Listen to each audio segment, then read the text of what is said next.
Welcome back to my YouTube channel. आज की इस वीडियो में मैं आपको बताने वाला हूँ क्लास 6 की जो ज्योग्राफी है एनसीईआरटी में, वो जो हमारा चैप्टर है वो है सोलर सिस्टम यानी सौर मंडल। तो हमारा सौर मंडल अवर सोलर सिस्टम, आज की इस वीडियो में इस चैप्टर के बारे में मैं आपको एकदम डिटेल में समझाने वाला हूँ। देखिए, हमें एनसीईआरटी पढ़ना है, वो भी मेहनत से पढ़ना है, क्लास 6, 7, 8 की और बाकी जितनी भी क्लास है उन सबकी। तो आज का चैप्टर हमारा है जो कि है सोलर सिस्टम यानी हमारा सौर मंडल यानी अवर सोलर सिस्टम। तो चलिए इसके बारे में पढ़ते हैं। सबसे पहले जो आपकी इसमें हेडिंग है वो है खगोल पिंड। आपकी हेडिंग क्या है? खगोलीय पिंड, या फिर आप सेलेस्टियल बॉडीज भी डाल सकते हैं।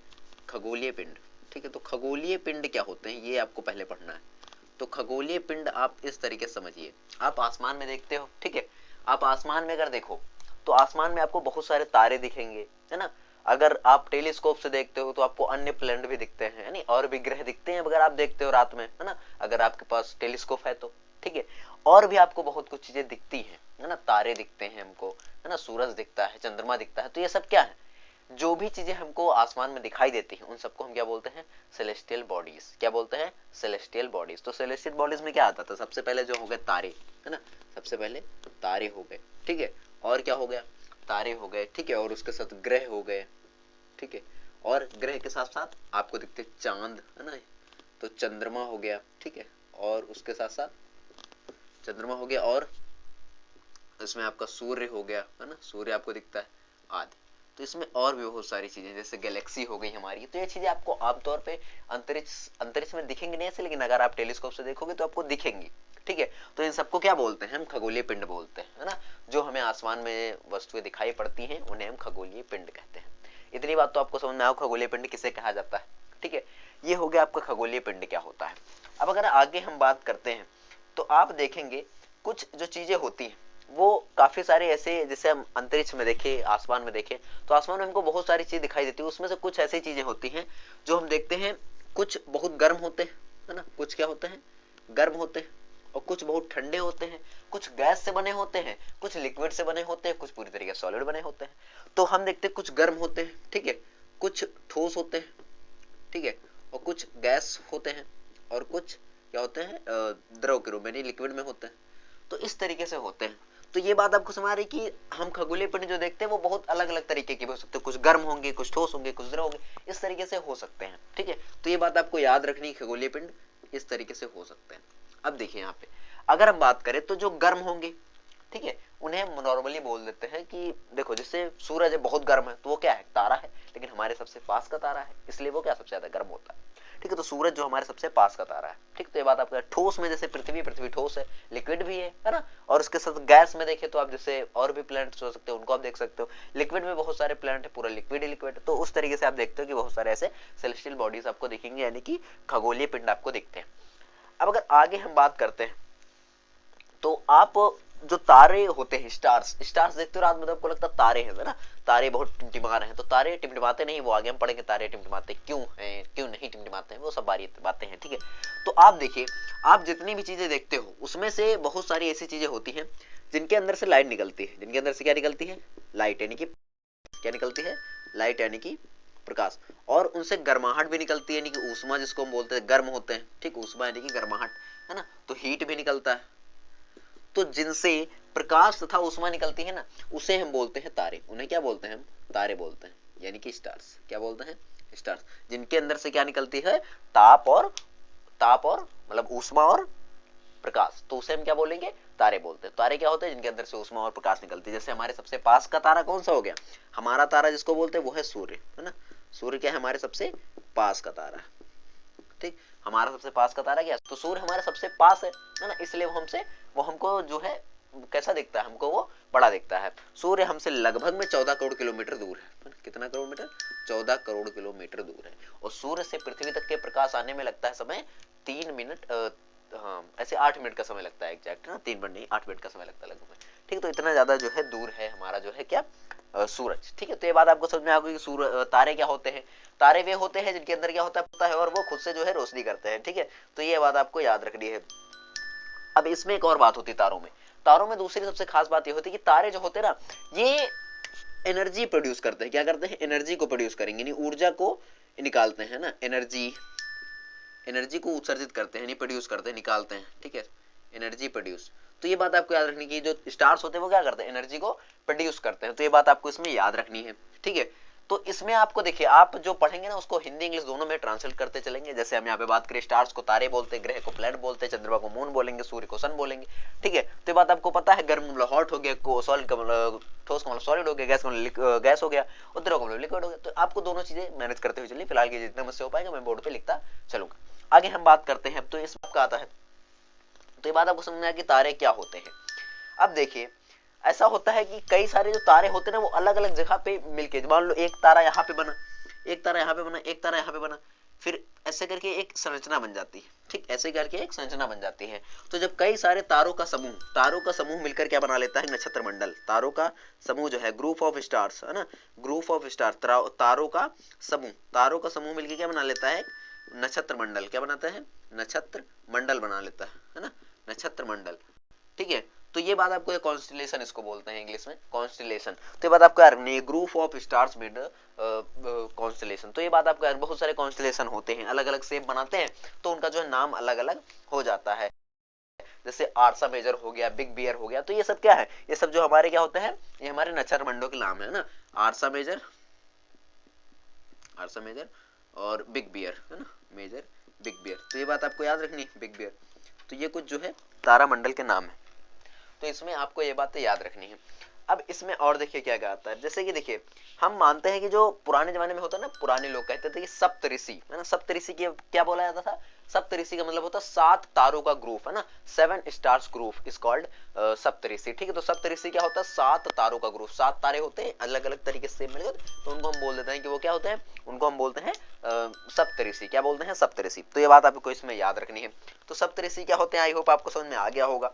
अब बात करते हैं हम, देखिए एक तारा होता है, ध्रुव तारा बोलते हैं ना। तो ध्रुव तारा क्या होता है, एक उत्तरी ध्रुव पर लगा होता है, उत्तरी ध्रुव पर। तो वो उत्तर की दिशा को बताता है, इसलिए उसे बोलते हैं उत्तरी, मतलब ध्रुव तारा। क्या बोलते हैं, ध्रुव तारा। तो उत्तरी दिशा में, उत्तरी ध्रुव पे होने के उत्तर दिशा को बताता है, इसलिए उसे हम बोलते हैं ध्रुव तारा। तो पुराने जमाने में लोग जब दिशा पता करना होता है रात के समय में, तो ध्रुव तारा को देखकर ही पता लगाते थे, ठीक है। तो ये बात आपको इसमें याद रखनी है। तो ये बात आपको समझ में आ गई। अब देखिए, इतना आपको समझ में आ गया होगा कि खगोलीय पिंड यानी कि सेलेस्टियल बॉडीज। तो ये भी आपका सेलेस्टियल बॉडीज, ठीक है। और तारों को क्या हो गया, स्टार्स। और ये सब आपको इंग्लिश में लिख लेना है, हिंदी में भी लिख लेना है, दोनों में समझते बढ़ता है। चलिए आगे आप समझते हैं कि आगे और भी चीजें क्या होंगी। आपने समझा, देखो आपने समझा तारे, यहाँ पे समझ लिया, ग्रह समझेंगे, फिर चंद्रमा समझेंगे, फिर सूर्य को समझेंगे। तो तारे क्या होते हैं, जिनके अंदर स्वयं का प्रकाश होता है, ऊष्मा होती है, प्रकाश उत्सर्जित करते हैं, ऊर्जा उत्सर्जित करते हैं, उसे हम क्या बोलते हैं, तारे बोलते हैं। हमारे सबसे पास सूर्य है। ये बात आपको इसमें याद रखनी है। आगे हम बात करते हैं कि ग्रह क्या होते हैं। तो अब समझते हैं ग्रह क्या होता है। तो देखिए, ग्रह सिंपल सा होता है ना, ग्रह मतलब कि प्लेनेट, ठीक है। तो प्लेनेट क्या होते हैं, तो प्लेनेट सिंपल सा होता है कि जो है, जिनके अंदर ना तो लाइट होती है ना, जिनके अंदर ना तो नाइट होती है, ना फिर हीट होती है ना, जो ना लाइट एमिट करते हैं, ना फिर हीट एमिट करते हैं। कोई भी चीज जो है नो एमिट करता है, डू नॉट एमिट, ठीक है। तो उसे क्या बोल देते हैं, उसे हम बोल देते हैं प्लैनेट्स।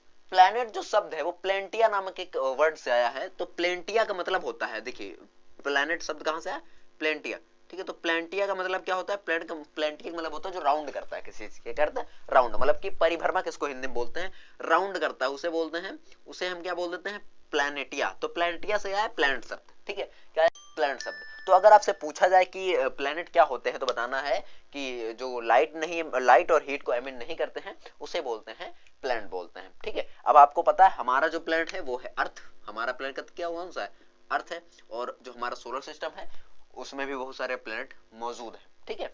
तो वो बातें आपको याद रखनी है। हमारा जो प्लैनेट है वो तीसरे नंबर का प्लैनेट है। तो बात इसमें आपको याद रखनी कि अर्थ जो है हमारा प्लैनेट है। अब उसके बाद देखिए, तो आपको प्लैनेट समझ में आ गया। प्लैनेट क्या होते हैं, प्लैनेट होते हैं जो लाइट और हीट एमिट नहीं करते हैं, और ज्यादातर ये सॉलिड सरफेस होती है, या फिर गैस सरफेस होगी, या फिर आपका सॉलिड सरफेस, मतलब तीनों सरफेस हो सकती है इसमें। ये बात आपको इसमें याद रखना है, ठीक है। अब देखिए, इसमें जो ये प्लैनेट होंगे ना, इनको लाइट कहां से मिलेगी फिर, तो लाइट इनको मिलती है जो स्टार्स होते हैं। इनको लाइट कहां से मिलेगी, जो स्टार्स होते हैं। इनको लाइट कहां से मिलेगी, जो स्टार्स होते हैं ना, उनसे इनको लाइट मिलती है ना। इनको लाइट कहां से मिलेगी, स्टार से मिलती है ना। तो स्टार्स इनको क्या करते हैं, गिव लाइट, है ना, लाइट इनको देते हैं। तो ये बात आपको ये समझ याद रखनी है इसमें। अब देखिए, अर्थ का जो राउंड करते हैं ना, पृथ्वी के चारों ओर चक्कर लगाने वाले को हम उपग्रह बोलते हैं ना। जो किसी प्लेनेट के, किसी ग्रह के चारों ओर चक्कर लगाते हैं उसे क्या बोलते हैं? उसे हम बोलते हैं उपग्रह यानी सैटेलाइट बोलते हैं। ठीक है, तो सैटेलाइट दो तरीके से होते हैं, एक तो नेचुरल सैटेलाइट और दूसरा आर्टिफिशियल सैटेलाइट। तो नेचुरल जैसे हमारे अर्थ का एक नेचुरल सैटेलाइट कौन सा है? मून है, और ओनली एक ही है, सिर्फ एक ही हमारा है ना। बाकी सबके और भी बहुत ज्यादा हो सकते हैं, किसी के एक भी नहीं है, लेकिन हमारा जो एक ही मतलब नेचुरल सैटेलाइट है वो कौन सा है? मून है। ठीक है, तो मून क्या है हमारा? Natural satellite. मून क्या है हमारा? Natural satellite. तो ये बात आपको इसमें याद रखनी, नेचुरल सैटेलाइट हमारा कौन सा है? मून है। तो ये बात इसको आपको याद रखनी। तो नेचुरल सैटेलाइट है हमारा। ठीक है, एकमात्र सैटेलाइट है जो कि है नेचुरल सैटेलाइट, जिसको हम बोलेंगे उपग्रह। ठीक है, तो ये बात इसमें आपको याद रखनी। तो ये आपको समझ आ गया कि ये क्या होता है। अब देखिए सोलर सिस्टम समझते हैं। सोलर सिस्टम क्या होता है? देखिए सोलर सिस्टम 8 ग्रहों का एक समूह है जिसमें 8 ग्रह टोटल आते हैं।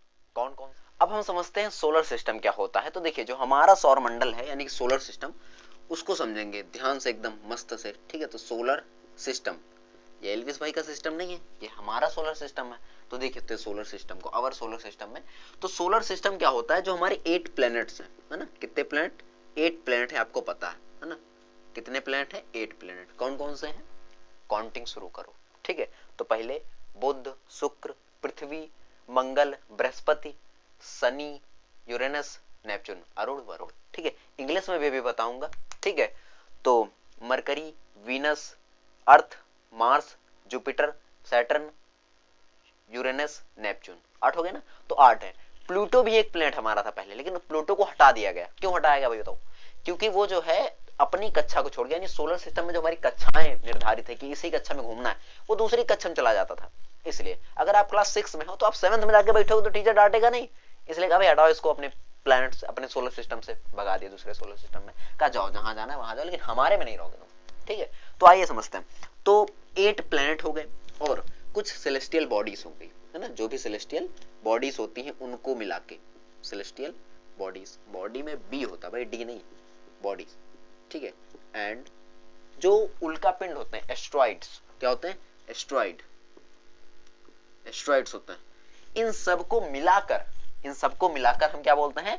सोलर सिस्टम बोलते हैं। इन सबको मिलाकर क्या बोलेंगे? Solar system. इन सबको मिला देंगे तो क्या बन जाएगा? सोलर सिस्टम मिल जाएगा, है ना। सेट ऑफ, है ना, इन सबका सेट, है ना, मिला देंगे तो क्या बन जाएगा? हमारा बन जाएगा सोलर सिस्टम। अब सोलर सिस्टम में कितने प्लैनेट है? टोटल प्लैनेट है 8। कितने प्लैनेट है? 8। आप इन सबको नाम जो एकदम कंठस्थ कर लेने भाई, नाम तो पता होने चाहिए भाई, इतने बड़े हो चुके हो क्लास 6 में, आपको सोलर सिस्टम में कितने प्लैनेट है उनके नाम नहीं पता तो क्या पता है? तो सबसे पहले मरकरी, सबसे पहले मरकरी, उसके बाद वीनस, उसके बाद अर्थ,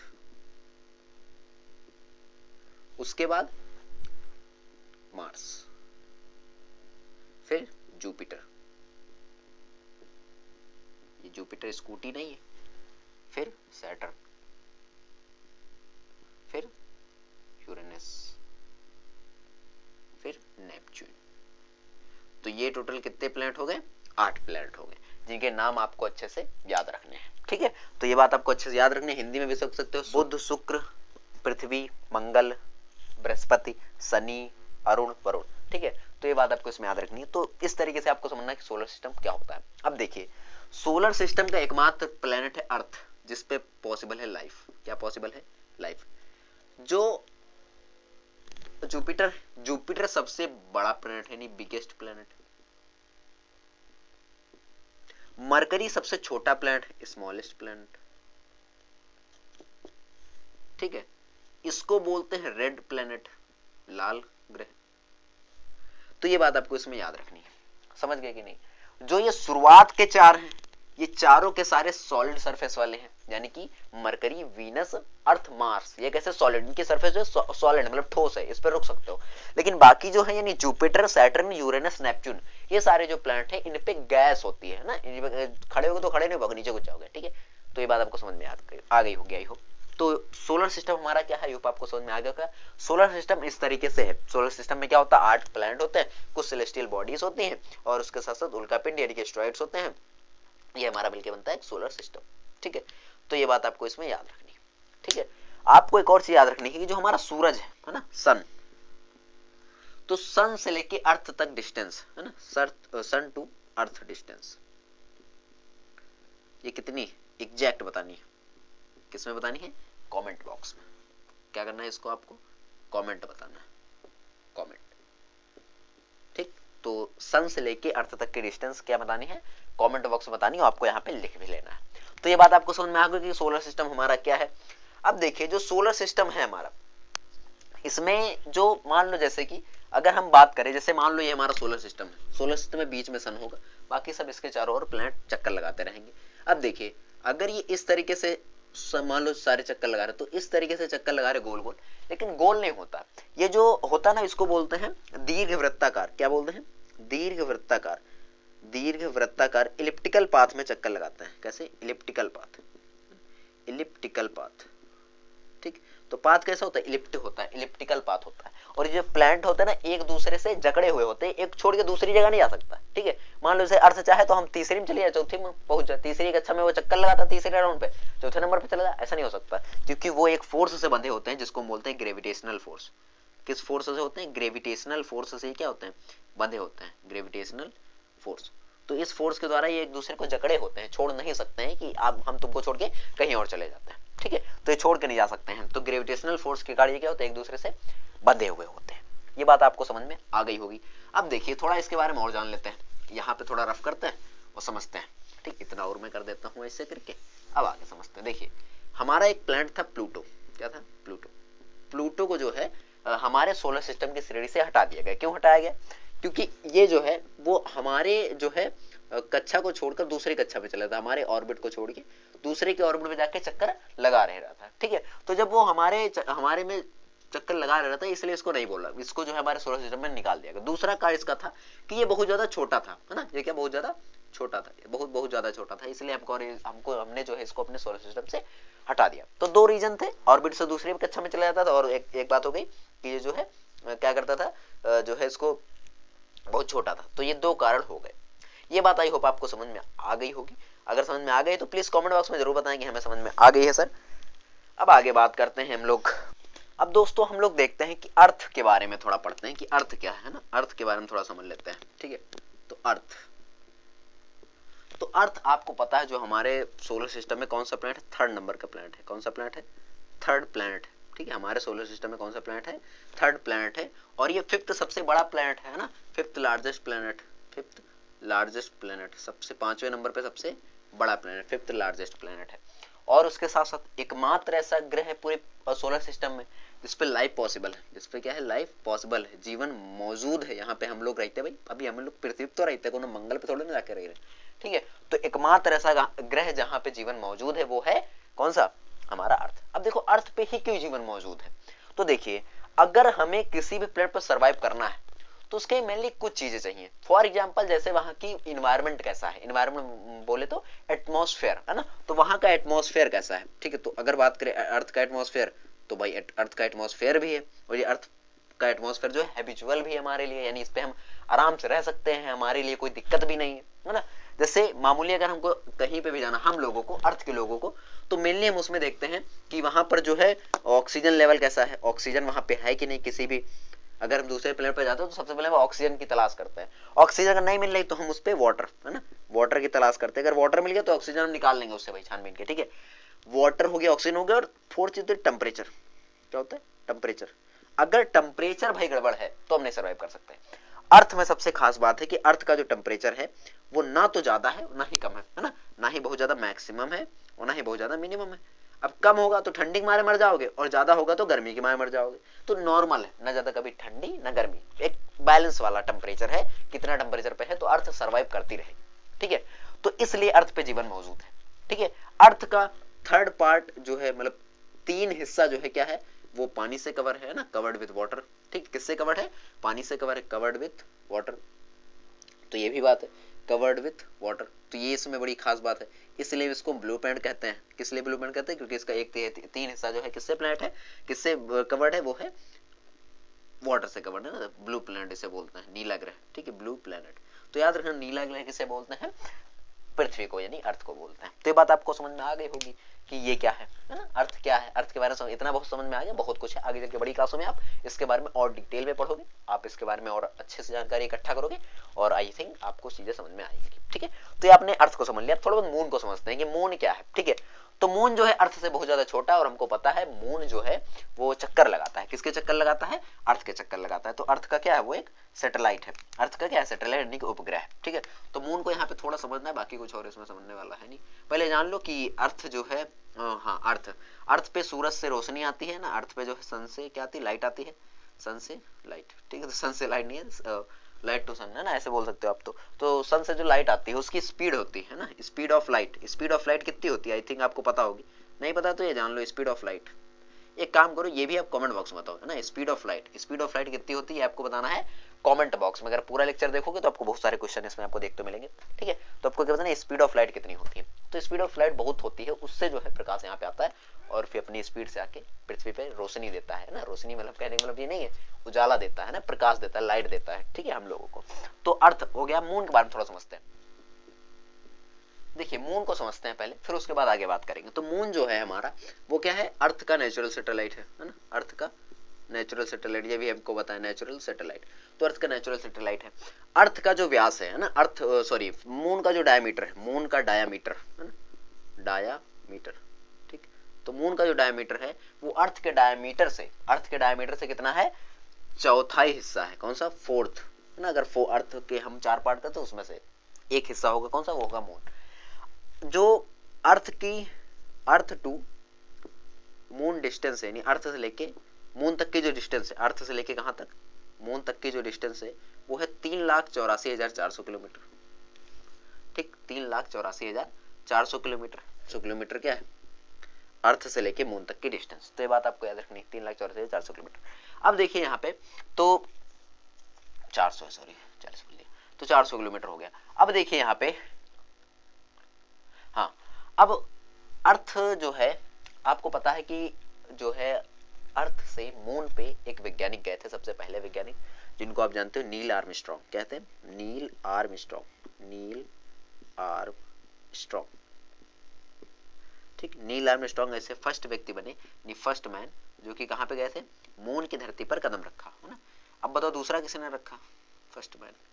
तो दूसरा रखने वाले भी यही रहे होंगे, क्योंकि पहला कदम रख के कोई लंगड़ी तो खींच के जाएगा नहीं, भाई दोनों पैर से चलेंगे ना। तो पहला कदम, दूसरा कदम, तीसरा कदम, चौथा कदम में इन्होंने रखा। उसके बाद जो है अगले वैज्ञानिक गए। ठीक है, दूसरे जो उसमें और दूसरा व्यक्ति था वो गया होगा। तो पहले वैज्ञानिक कौन थे? Neil Armstrong. ये बात आपको याद रखनी। फर्स्ट मैन जो मून पे गया वो थे नील आर्मस्ट्रॉन्ग। ये तो आप बचपन से पढ़ते चले आ रहे हो। आगे बात करते हैं। देखिए, हमने उपग्रह बताया कि उपग्रह क्या होते हैं, कृत्रिम उपग्रह क्या होंगे, है ना। नेचुरल यानी नेचुरल सैटेलाइट और आर्टिफिशियल सैटेलाइट। तो देखिए, नेचुरल सैटेलाइट और आर्टिफिशियल सैटेलाइट, तो पूरा नाम लिख लेना, मैं अभी ऐसे बता दे रहा हूँ। तो नेचुरल सैटेलाइट क्या होते हैं? नेचुरल सैटेलाइट होते हैं जो किसी ग्रह के चारों ओर चक्कर लगाते हैं और वो प्राकृतिक होते हैं, यानी कि नेचर द्वारा हमको मिले हैं, वो किसी ने बनाया नहीं है ना। तो ये नेचर वाले होते हैं। कैसे होते हैं? नेचर।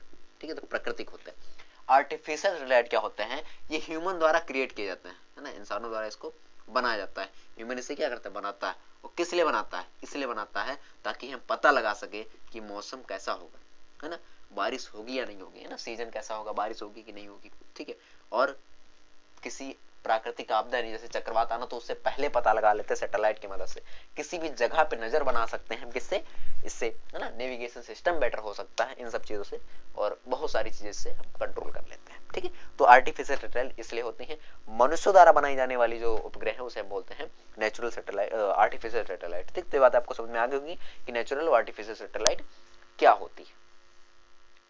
अब देखिए यहाँ पे जो पृथ्वी जो है ना, सॉरी, जो चंद्रमा है हमारा, चंद्रमा यानी मून जो है वो अर्थ का एक चक्कर लगाने में टोटल 27 डे लगाती है। कितने डे?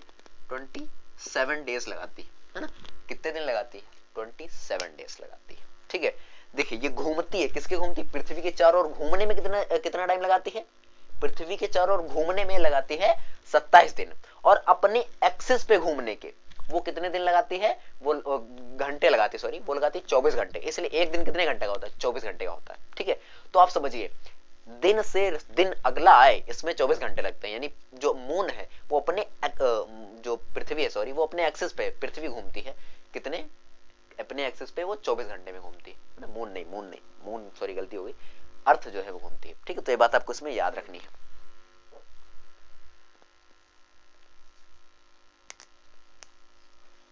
और इसमें एक और बात याद रखनी कि जो मून है ना उसका सिर्फ एक ही पार्ट हमको दिखता है, हमको दोनों पार्ट नहीं दिखते हैं, क्योंकि वो घुमा करती अर्थ भी घुमा करती है, इसलिए हमको सिर्फ मून का एक ही पार्ट दिखती है जो कि पूरी तरीके से डार्क में होता, दूसरा वाला हिस्सा एक हमको उजाले में दिखता रहता है। तो ये हो गया आपका मून के बारे में। आइए अब समझते हैं एस्ट्रॉइड्स क्या होते हैं। आइए अब हम समझते हैं कि एस्ट्रॉइड्स क्या होते हैं,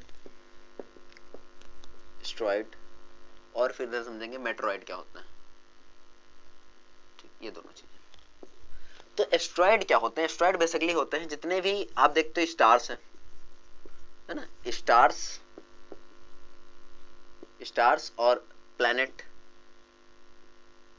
ठीक, और जो सैटेलाइट होता है, नेचुरल सैटेलाइट, ठीक, इनके जो चारों ओर चक्कर लगाते हैं, इनके चारों ओर जो क्या लगाते हैं, चक्कर लगाते हैं, बड़े बड़े छोटे छोटे पत्थर, है ना, छोटे छोटे, बहुत बड़े छोटे नहीं होते, बड़े बड़े पत्थर होते हैं, ठीक, तो उनको हम बोलते हैं एस्ट्रॉइड्स। क्या होते हैं? एस्ट्रॉइड बोलते हैं, है ना, जो इनके राउंड करते हैं स्टोन्स, है ना, बहुत बड़े बड़े पत्थर, उन्हें क्या बोलते हैं? टुकड़े, जिनको हम बोलेंगे, उन्हें क्या बोलेंगे आप? उन्हें बोलेंगे आप एस्ट्रॉइड। लेकिन जो सिर्फ सन के चारों ओर चक्कर लगाए, किसके? सन के सिर्फ चारों ओर क्या लगाता है? चक्कर लगाता है, राउंड करे सन के सिर्फ, और किसी के नहीं, सिर्फ सन के, तो उसे बोलेंगे मेट्रॉइड। उसे क्या बोलेंगे? मेट्रॉइड बोलेंगे। जो सन के चारों ओर चक्कर लगाते हैं उसे हम बोलते हैं मेट्रॉइड। ये बात आपको समझ में आ गई होगी।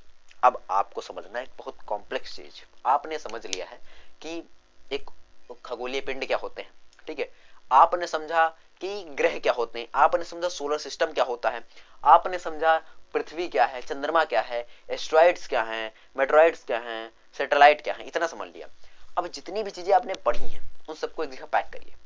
पैक करने के बाद उसके बाद आप ये कल्पना कीजिए कि उसी तरीके से और बहुत सारी प्लैनेट्स हैं, उसी तरीके से बहुत सारे प्लैनेट्स हैं, और उन बहुत सारे प्लैनेट ने मिलके बनाया एक गैलेक्सी। क्या बनाई? बनाई एक गैलेक्सी। क्या बनाए? एक गैलेक्सी बनाई। क्या बनाए? गैलेक्सी। ये सैमसंग गैलेक्सी नहीं है, ये गैलेक्सी है, जिनमें क्या है? असंख्य तारे हैं, असंख्य ग्रह हैं, असंख्य सैटेलाइट्स हैं, बहुत सारी चीजें, असंख्य एस्ट्रॉइड है, मेट्रॉइड्स हैं, बहुत सारी चीजें हैं, है ना। तो ये सब क्या है? ये सब मिलके बनाते हैं क्या? ये बनाते हैं गैलेक्सी। और मान लीजिए कि इसी तरीके से कई सारी गैलेक्सी हैं, वो सारी गैलेक्सीज मिलके बना रही हैं एक पूरा यूनिवर्स, जिसको हम बोलते हैं ऑब्जर्वेबल यूनिवर्स, है ना, यानी इसको हमने ऑब्जर्व किया, हमने पता किया इतना यूनिवर्स है। अब एक थ्योरी होती है मल्टीपल यूनिवर्स की थ्योरी। हम ऐसा मानते हैं, साइंटिस्ट जो लोग हैं वो मानते हैं, स्टीफन हॉकिंग या फिर अल्बर्ट आइंस्टाइन, ये लोग कहते हैं, ये लोग बताते हैं कि जो यूनिवर्स है ना वो एक नहीं है, इसी तरीके मल्टीपल यूनिवर्स है। मल्टीपल यूनिवर्स का कॉन्सेप्ट देते हैं कि यूनिवर्स एक नहीं, इसी तरीके से बहुत सारे यूनिवर्स हैं। अब सोचिए आप कि हम रहते हैं एक छोटे से अर्थ पे, यानी पृथ्वी पर। पृथ्वी जो है उसके ऊपर जाओगे तो हमें दिखेगा सूरज, और सूरज के ऊपर जाओगे तो हमारी गैलेक्सी दिखेगी, है ना, और हमारी गैलेक्सी के ऊपर जाओगे तो और भी गैलेक्सी दिखेगी, आसपास की एंड्रोमेडा हो गई गैलेक्सी, तो बहुत सारी गैलेक्सी। फिर वो पूरी गैलेक्सी मिलके बनाएंगे एक हमारा ब्रह्मांड, यानी कि यूनिवर्स। और वो यूनिवर्स मिलके बनाएगा, कई सारे यूनिवर्स मिलके बनाएंगे एक पूरा एक यूनिवर्स, जिसको बोलेंगे ऑब्जर्वेबल यूनिवर्स। और वो ऑब्जर्वेबल यूनिवर्स हो सकता है मल्टीपल यूनिवर्स हो, जिसको बोलेंगे मल्टीवर्स, है ना। तो मल्टीपल वर्स हो सकता है, बहुत सारे इसी तरह के यूनिवर्स हो सकता है। तो भाई ये कॉम्प्लेक्स चीज है, बहुत कॉम्प्लेक्स है। एक बार जब इंसान इन चीजों के बारे में पढ़ लेता है तो उसको तो एक समझ आ जाती है कि भाई हम इस पृथ्वी पर बहुत छोटे हैं, है ना। अगर किसी बात को लेकर किसी के अंदर घमंड आ जाता है, किसी के अंदर एक एटीट्यूड तो अलग दूसरा होता है, लेकिन एक और एक घमंड जो आ जाता है ना कि हमारे पास ये है, हमारे पास वो है, तो ये सारी चीजें अगर किसी के पास आ जाती, आई हैव अ नॉलेज, तो आई एम द तोप, है ना, तो ये नहीं होता, तोप कोई नहीं होता यहाँ पे। नॉलेज है, बहुत लोगों के पास नॉलेज है, तुमसे एक से एक लोग अच्छे आके चले गए इस धरती पर, उनका कोई अस्तित्व नहीं दिख रहा है। तो आप समझिए कि ये सारी चीजें एक अलग कॉन्सेप्ट आपका बनाती हैं, अलग दिमाग में एक छवि बनाती हैं, अलग इमेज का फॉर्मेशन करती है। जो नॉलेज है वो आपको एक अलग राह पे पहुंचाता, अलग एक डायरेक्शन आपको देता है। तो बी एक्वायर नॉलेज, हमको नॉलेज प्राप्त करनी है ना, हमको पढ़ाई करनी है, और we can do it everything we learn, है ना, हमको सब कुछ पढ़ना है, कुछ भी नहीं छोड़ना है। समझ गए कि नहीं? तो ये आपका क्लास 6 का पहला चैप्टर हो गया है, जो कि एनसीईआरटी का पहला सवाल है, पहला चैप्टर है, जो कि हमारा अवर सोलर सिस्टम, यानी कि अवर सोलर सिस्टम, हमारा सौर मंडल। तो आई होप आपको समझ में आ गया होगा। ये पूरा चैप्टर मैंने खत्म किया है सिंगल वीडियो में। तो अगर आपको समझ में आया तो प्लीज वीडियो को लाइक करना, अपने दोस्तों के साथ शेयर करना। चैनल पे पहली बार है तो सब्सक्राइब किए बिना बिल्कुल मत जाना, और इसी तरह सपोर्ट दिखाएंगे अगर इस वीडियो पे, तो मैं इस क्लास की और भी वीडियोस लेके जरूर आऊंगा। मिलते हैं नेक्स्ट वीडियो, तब तक के लिए जय हिंद, जय भारत।